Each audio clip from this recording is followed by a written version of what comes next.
So here's the second example in your notes, and we're only going to do part A since we're just working right now on how to determine the limiting reactant. We will learn in class tomorrow how to do part B. So here we need to balance the equation again. So you need a 1, 2, 1, 4. So this question says you have 0.750 moles of N2H4 reacting with 0.500 moles of H2O2, which is a limiting reactant and which is your excess reactant. Okay, again, to find your limiting reactant, you convert to moles of the first product, which is nitrogen in this case. So we have two reactants, which means we have two little conversions we need to do. So 0.750 moles of N2H4, and you want to convert that to moles of nitrogen.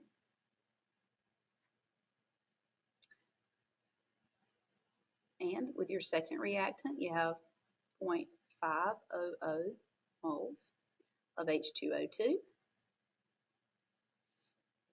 And you want to convert that to moles of nitrogen as well.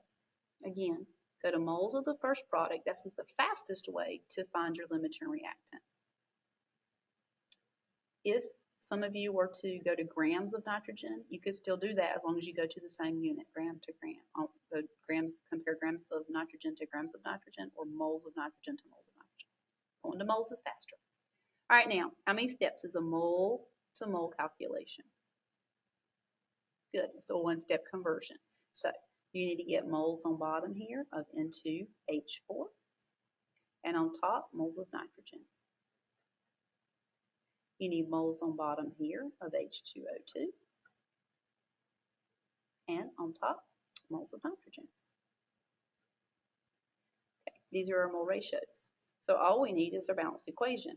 We don't need to calculate molar mass here because we don't need mass to cancel.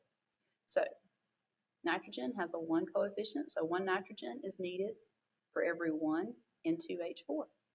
So that means that I'm going to make 0.750 moles of nitrogen if I used up all of my N2H4. All right, let's look at the nitrogen again. 1 mole of nitrogen is needed for every 2 moles of H2O2. So 0.5 divided by 2 is 0.250 moles of nitrogen. Okay, so we converted to moles of the first product, and again, just like with the sandwich example, I'll go back to that again. Whichever makes the least amount is your limiting reactant. 35 sandwiches let us know that the peanut butter was a limiting reactant. So in the real chemical example we're doing with our chemical equation, the smallest number is 0.25. This is the least amount, which means the limiting reactant is H2O2, and the excess reactant is when we have extra of is the N2H4. If I were to ask you what is the maximum number of moles of nitrogen you could form, you would say 0.250 moles because that's your least amount. The H2O2 will run out at the moment that you've made 0.250 moles. Okay, we're going to do part B in class. All right, let's take a look at one final example. Here, we need to balance it with an 8, 1, 8. Again, we're just going to do part A.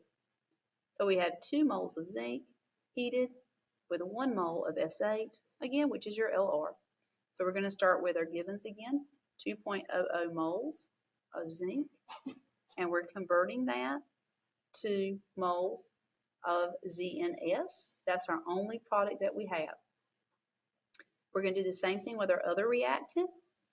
We have 1 mole of S8, 1.00 moles of S8, and we're going to convert that to moles, again, of the first product, moles of ZnS. This is a mole of A to mole of B calculation, so we only need a one step. We need our mole bridge. So on bottom, we're going to put moles of zinc, and on top, we're going to put moles of ZnS. Here on bottom, moles of S8, and on top, moles of ZnS. Go to your balanced equation and Find your coefficients. The ZNS has an 8 and the zinc has an 8. So it's an 8 to 8 mole ratio. When you multiply this out and divide, you get 2.00 moles of ZNS that you could form here. Here, with the S8, there's 1 of those in the balanced equation for every 8 ZNS. So it's an 8 to 1 ratio. So 1 times 8 divided by 1 gives you 8.00. All right, once again, whichever one makes the least amount, 2 is less than 8, so this is our least amount. That one helps us identify our limiting reactant. So the limiting reactant is zinc. It will run out first, and it will run out when we have made 2 moles of ZNS. The excess reactant is the other reactant, or reactants if you have more, S8. Okay. All right.